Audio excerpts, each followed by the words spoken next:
আলাইকুম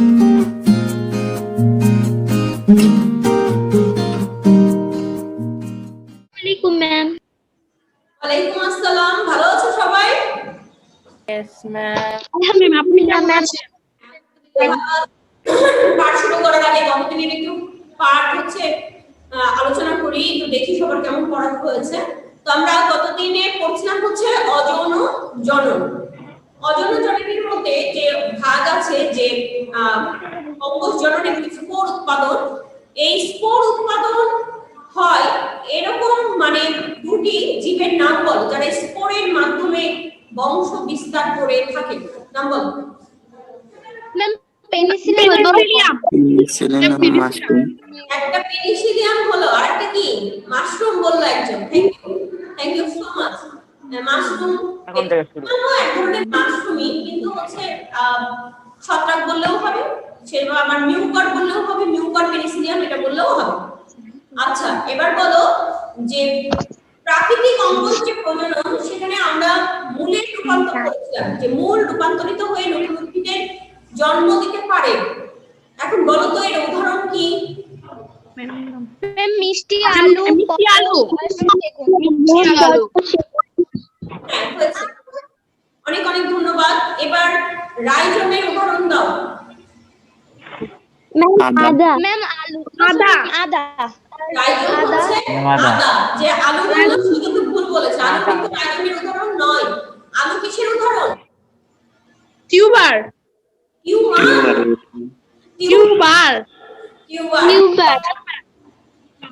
টিউমার তো এক ধরনের অসুখ যেটা আমাদের শরীরে হয়, এটা হলো টিউমার। পরে হচ্ছে যেটা জিজ্ঞাসা করবো সেটা হচ্ছে কন্দের উদাহরণ দাও। কন্দ। পেঁয়াজ, রসুন। আচ্ছা, কন্দের ইংরেজি নাম কি বলেছিলাম? বাল্ব। Very good. ওকে, এবার হচ্ছে বলো দেখি স্টোরনের উদাহরণ। কচু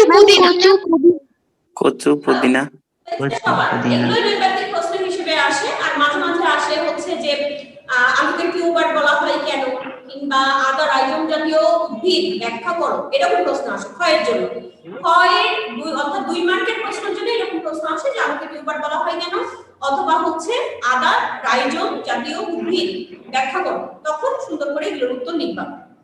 আজকে আমরা কাণ্ডেরই দুটো অংশ থেকে গেছে, একটা হচ্ছে অফসেট আর আরেকটা হচ্ছে কি বলতো বুলবিন। এই অফসেট এবং বুলবিন নিয়ে আমরা পড়ব। এরপরে আমরা পাতার মাধ্যমে যে রূপান্তর ঘটে, তো এই যে মূলের মাধ্যমে রূপান্তর মানে অঙ্গজ জননের ক্ষেত্রে মূলের মাধ্যমে, পাতার মাধ্যমে, কাণ্ডের মাধ্যমে, এগুলো কি প্রাকৃতিক অঙ্গজ জনন নাকি কৃত্রিম বলতো? ম্যাম প্রাকৃতিক। এই যে মূলের মাধ্যমে, এটা কিন্তু কোনো মানুষ বলছে না যে একটা গাছের মূল থেকে আরেকটা গাছের নতুন নতুন গাছ সৃষ্টি হবে, এটা কিন্তু মানুষ করছে না, এটা কিন্তু ন্যাচারালি হয় তৈরি। আবার কাণ্ডের ক্ষেত্রেও তাই, কাণ্ডও কিন্তু ন্যাচারালি হচ্ছে, একটা থেকে অসংখ্য নতুন উদ্ভিদের জন্ম হয়। আবার পাতার ক্ষেত্রেও তাই। তো এই যে আলাদা আলাদা এই জিনিসগুলো মানে হচ্ছে মূলের মাধ্যমে, কাণ্ডের মাধ্যমে, পাতার মাধ্যমে, এগুলো কিন্তু প্রাকৃতিক। আমাদের পাতার মাধ্যমে পড়ানোটুকু শেষ হলে আমরা হচ্ছে কৃত্রিম অঙ্গজ প্রজননের দিকে যাব। অর্থাৎ আজকে এটুকু আমরা শেষ করব, নেক্সট আমরা যৌন জনন শুরু করব। তাহলে আজকে আমরা প্রথমে যেটা করব সেটা হচ্ছে অফসেট। আচ্ছা, অফসেট এই পাঠ্য বই ছাড়া অফসেটের নাম আর কোথায় শুনেছো বলো দেখি? আমরা কাগজের ক্ষেত্রে। আচ্ছা, যাদের ভিডিও অন করা আছে তারা ভিডিও অফ করো প্লিজ।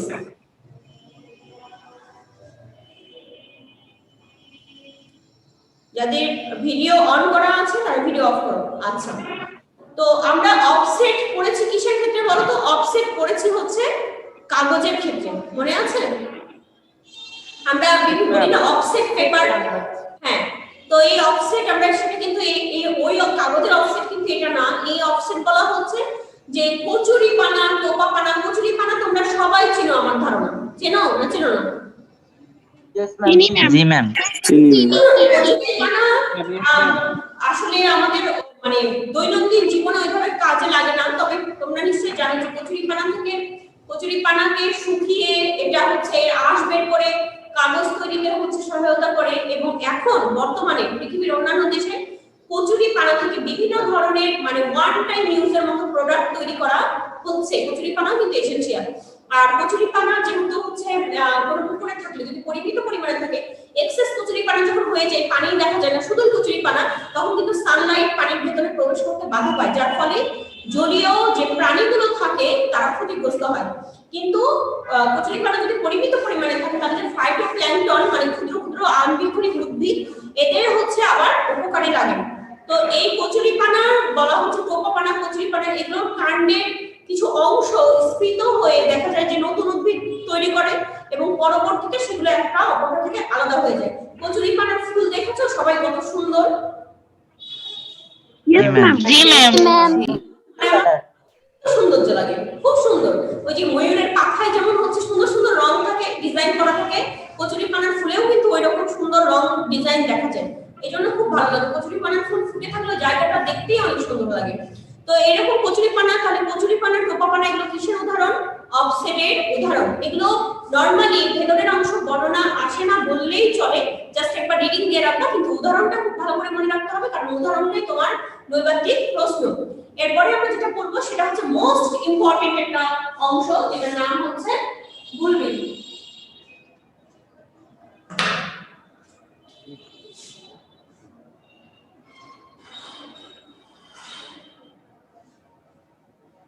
বুলবিল কোন কোন উদ্ভিদের ক্ষেত্রে, কোন কোন উদ্ভিদ, এবং মনে রাখবা যেগুলো সেই উদ্ভিদ যাদের কাণ্ড খুব নরম হয়, কাণ্ডটা নরম হয়, অর্থাৎ আম, কাঁঠাল, জাম এগুলো গাছের কাণ্ড যেমন খুব হাড় মোটা শক্ত বড় হয় এরকম না, একদম নরম কাণ্ড বিশিষ্ট উদ্ভিদ, যেমন তোমরা বিভিন্ন পুঁই গাছ, তারপরে হচ্ছে শিম গাছ, এগুলোর গাছের যেমন কাণ্ডটা খুব নরম হয় যে একটু জোর করলে এগুলো ভেঙে যাবে বা ছিঁড়ে যাবে, এরকম ধরনের কিছু গাছের দেখা যায় যে একেবারে কাক্ষিক মুকুলটা সামনের অংশটা এটা বৃদ্ধি না পেয়ে একেবারে জড়ো হয়ে একটা মাংসপিণ্ডের আকার ধারণ করে। অর্থাৎ যদি একটা গাছের কাণ্ড এমন হয় যে একটা গাছের পাতা, এখানে পাতা আছে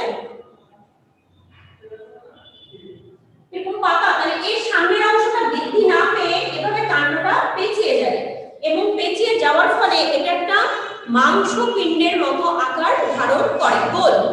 হ্যাঁ, যেটা কাণ্ডেরই কিন্তু অংশ, অথচ হচ্ছে এরকম মাংসপিণ্ডের মতো আকার ধারণ করে, যেটাকে আমরা বলছি হচ্ছে বুলবিল। তাহলে কাক্ষিক মুকুল বৃদ্ধি না পেয়ে যদি সেটা একটা মাংসের মতো আকার ধারণ করে, মাংসপিণ্ডের মতো আকার ধারণ করে, তাহলে সেটাকে আমরা কি বলছি? বুলবিল।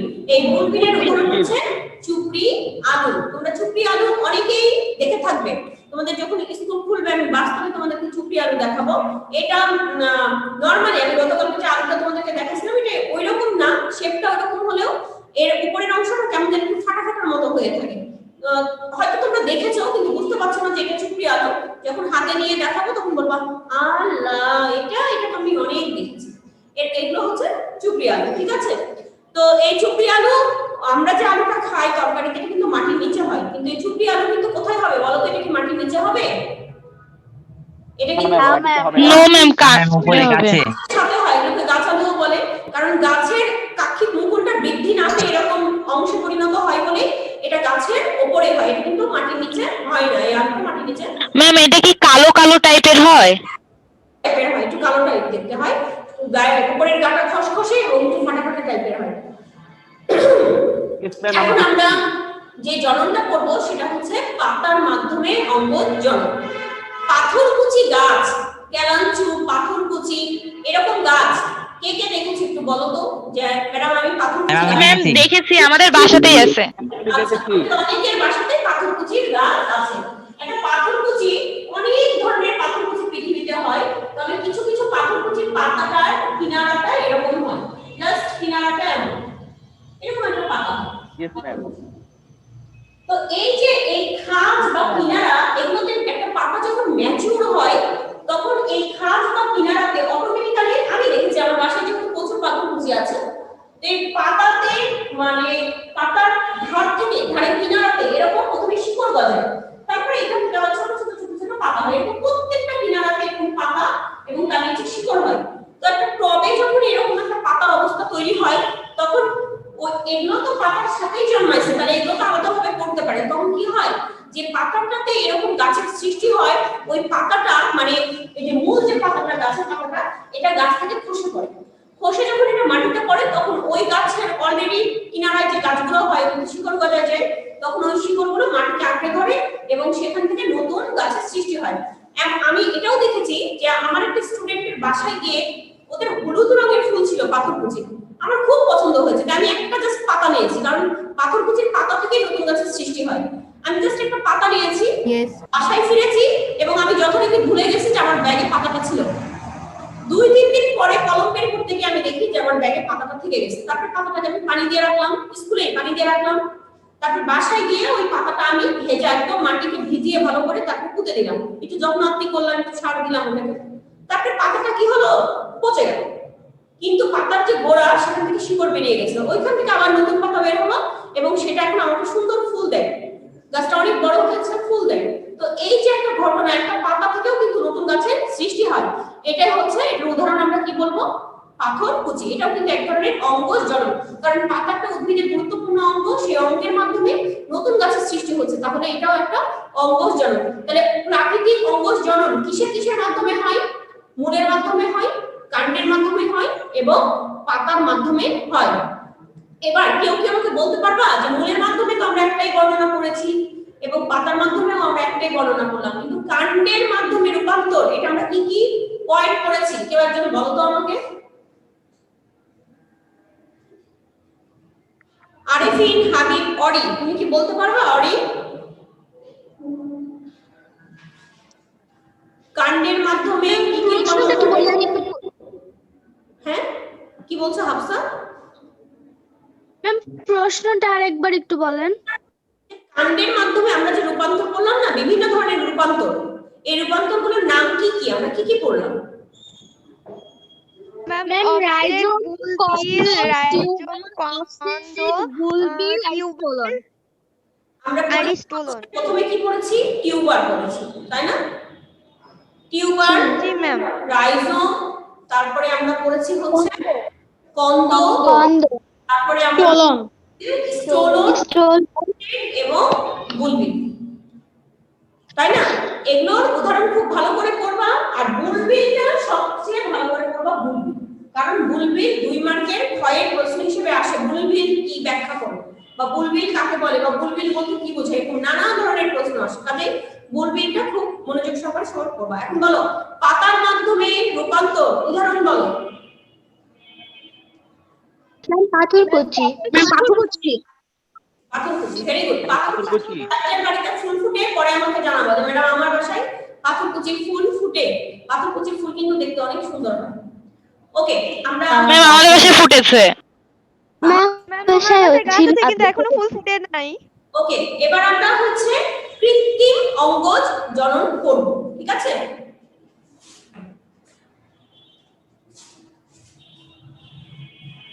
কৃত্রিম মানে তো তোমরা বুঝতেই পারছো, আর্টিফিশিয়াল, যেটা প্রাকৃতিক নয়।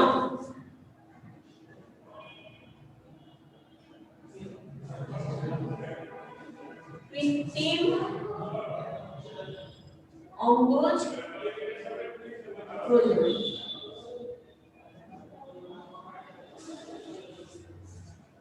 কখনো কখনো আমাদের অধিক ফসল ফলানোর জন্য, যেমন ধরো আমি দেখেছি এটা যে আমাদের দেশের পেঁয়াজ, রসুন এগুলো সব ছোট সাইজের হয়, আলু ছোট কিন্তু অনেক টেস্টি হয়।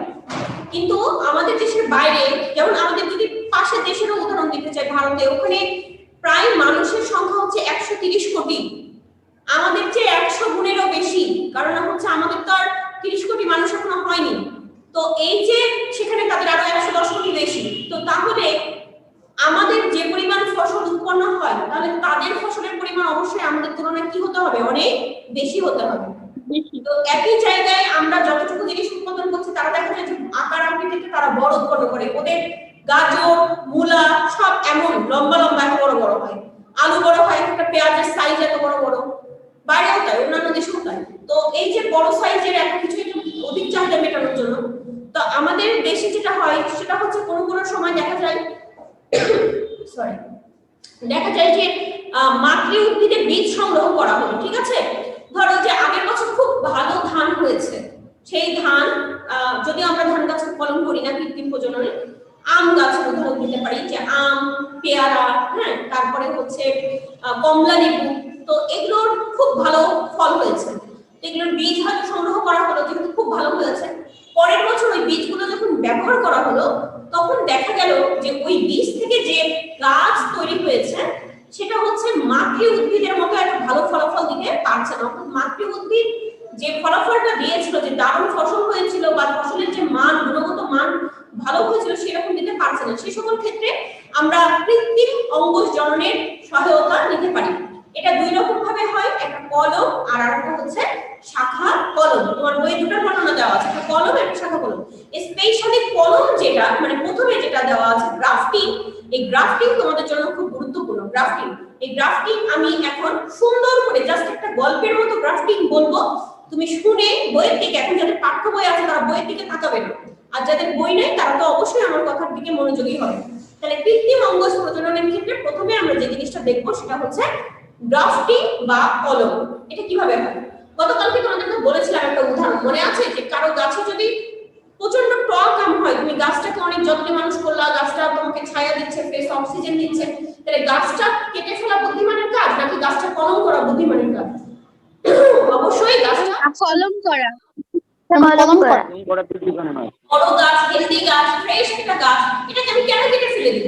এটাকে না কেটে এটাকে আমি কলম করতে পারি। তাহলে যে আমি তাহলে কলম করার জন্য কি করব? আমাকে অবশ্যই তাহলে আগে এমন একটা গাছ নির্বাচন করতে হবে যেটার ফল খুব সুস্বাদু, খুব রসালো আম, মিষ্টি আম, আঁশবিহীন, এরকম একটা ভালো আমের গাছ প্রথমে আমাকে নির্বাচন করতে হবে।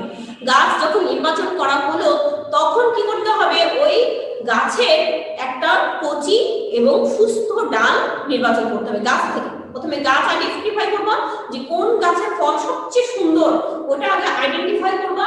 তারপরে ওই গাছের মধ্যে কোন ডালটা, অনেক সময় থাকে না কোনো কোনো ডালে পোকা লেগে যায়, কোনো কোনো ডালে দেখা যায় পাতাগুলো কুকড়ে গেছে বিভিন্ন রোগ জীবাণুর কারণে, কোনো ডালে দেখা যাচ্ছে সানলাইট ভালো করে পায় না, এরকম না, একদম হেলদি স্ট্রং কচি একটা ডাল, হ্যাঁ, যে ডালটা অল্প বয়স্ক, এরকম একটা ডাল তোমাকে নির্বাচন করতে হবে।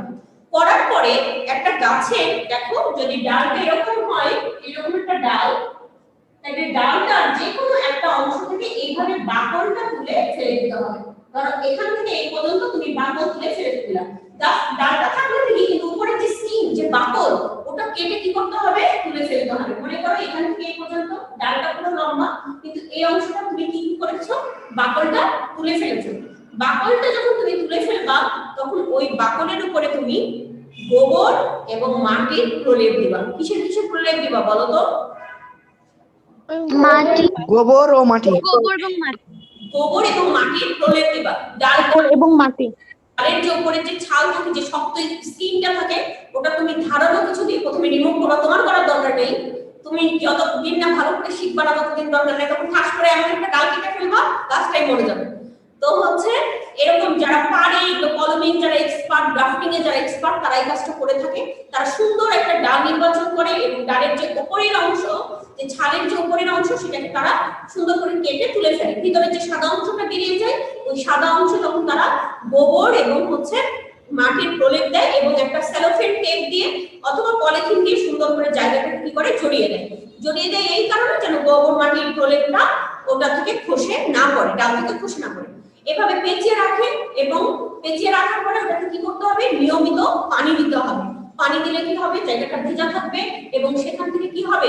ওই যে গাছের ছাল তুলে ফেলে, দেখো আমাদের হাতে যদি কোনো জায়গা ধরে এই জায়গাটা কেটে গেল কিংবা আঁচড় লাগলো, কেটে গেল, তুমি কি হয়? রক্ত বের হয়। কিন্তু পরের দিনই তুমি দেখবা যেখানে একটা খয়েরি রঙের আবরণ পড়ে গেছে, পড়ে না? একটা আবরণ পড়ে যায় না? পরে এটা কেন পড়ে? আমাদের স্কিনটা হিল করার জন্য, রিপেয়ার করার জন্য এই আবরণটা আমাদের ত্বকের উপরে পড়ে যায়, যেন হচ্ছে ওই জায়গাটা যে কেটে গেছে যেন ফাঁকা না হয়ে থাকে, তাই পড়ে। তো এরকম যখন গাছের ছাল তুলে নেওয়া হয় ওই জায়গাটা রিকভার করার জন্য, তখন ওইখানে কার কোষগুলো খুব দ্রুত কাজ করে এবং এর ফলে ওখানে শিকড় বের হতে থাকে। যেহেতু মাটি এবং গোবর দেওয়া হয়, শিকড় বের হতে থাকে। তো প্রতিদিন পানি দেওয়া হয়, প্রয়োজনীয় পুষ্টি পাচ্ছে, কারণে ওখানে শিকড় বের হয়। যখন শিকড় বের হবে তখন শিকড় সহ ওই ডালটাকে মাটি উদ্ভিদ থেকে কেটে নতুন করে বসিয়ে দিলে সেটা একটা নতুন আলাদা, ওই ভালো ফলের আলাদা আরেকটা গাছ তৈরি হয়ে যায়। ঠিক আছে? এইভাবে গ্রাফটিং বা কলম করা হয়। এই গ্রাফটিং বা কলম অধিকাংশ ক্ষেত্রে বৃক্ষ জাতীয় উদ্ভিদের করা হয়। ঠিক আছে, আম, কাঁঠাল, জাম, এই লিচু, এগুলো হলো গাছে এই কাজটা করা হয়। আর আরেকটা যেটা তোমাদের পাঠ্য বইয়ে আছে সেটা হচ্ছে কলম, হ্যাঁ শাখা কলম। তো এই শাখা কলমের ক্ষেত্রে যেটা হয় সেটা হচ্ছে যেমন গোলাপ গাছ তোমরা দেখবা যে বৃক্ষ মেলা হয় রাজশাহীতে, তোমরা বৃক্ষ মেলায় নিশ্চয়ই গিয়েছো, পুষ্প মেলায় গিয়েছো, বৃক্ষ মেলায় গিয়েছো, এখানে নিশ্চয়ই তোমরা দেখেছো যে ছোট ছোট অনেক গোলাপ গাছ বিক্রি হয়, হ্যাঁ ছোট একটা ডাল, জাস্ট ডাল।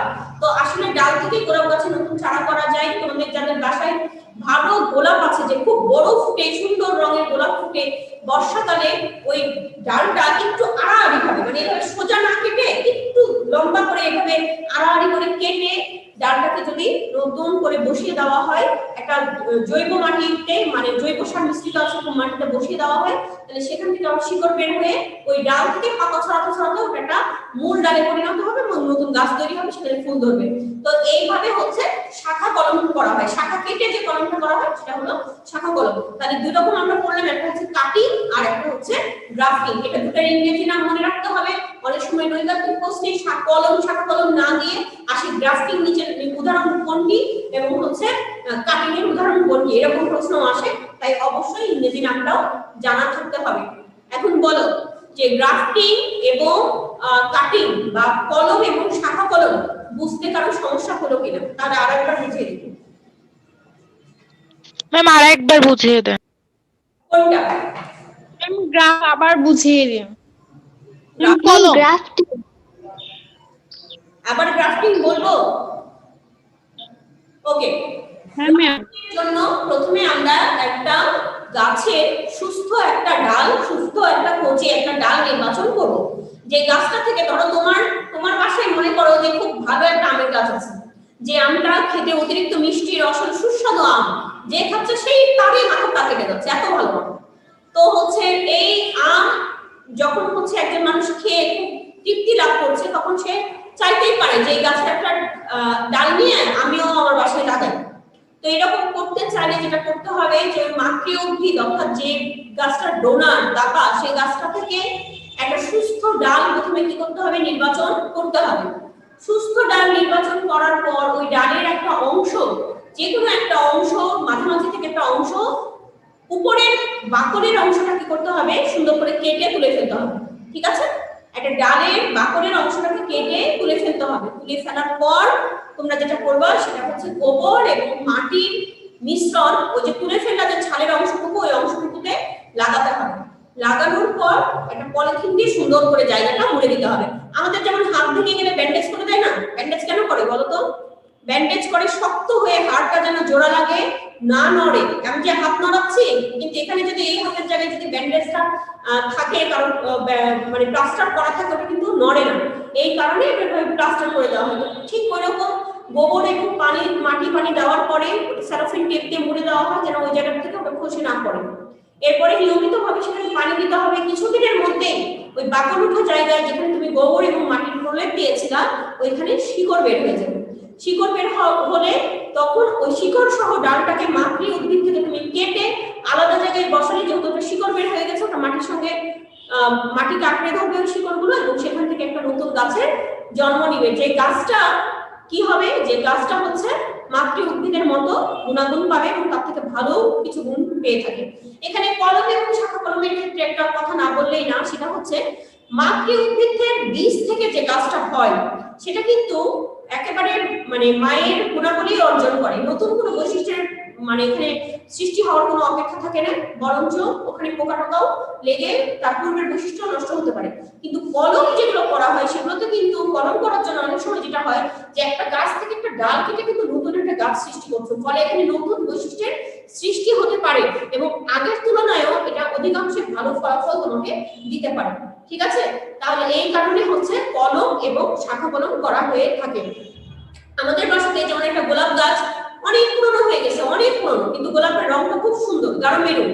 পরে আমি আম্মুকে বলে ওই গোলাপের ডাল কেটে কেটে প্রথমে মারা গেল, অনেকগুলো ডাল মারা গেল। পরবর্তীতে গত বর্ষায় দেখলাম যে নতুন একটা গাছ হয়েছে ডাল থেকে, এবং এখন সেটা তো অনেক বড় ফুল ফুটছে, মাতৃ উদ্ভিদের থেকে বড় ফুল ফুটছে, সুন্দর ফুল ফুটছে, কারণ এই গাছটাকে আলাদা করা হয়েছে, সে আলাদা পুষ্টি ভিটামিন পাচ্ছে, বড় হয়েছে এবং নতুন ফুল দিতে সক্ষম হয়েছে।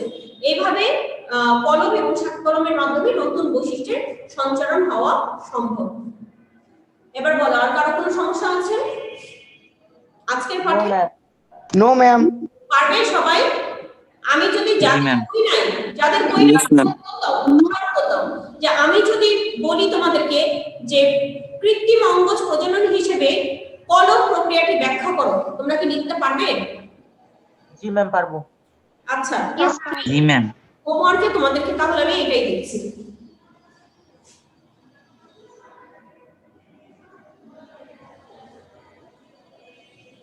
কলম কিভাবে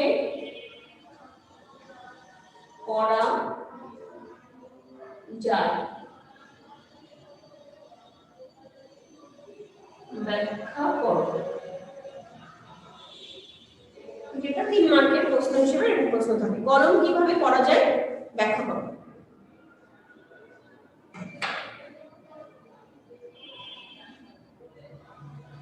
পারবে সবাই?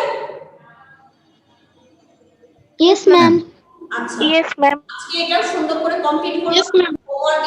হোমওয়ার্ক কমপ্লিট করে গ্রুপে ছবি দিবা।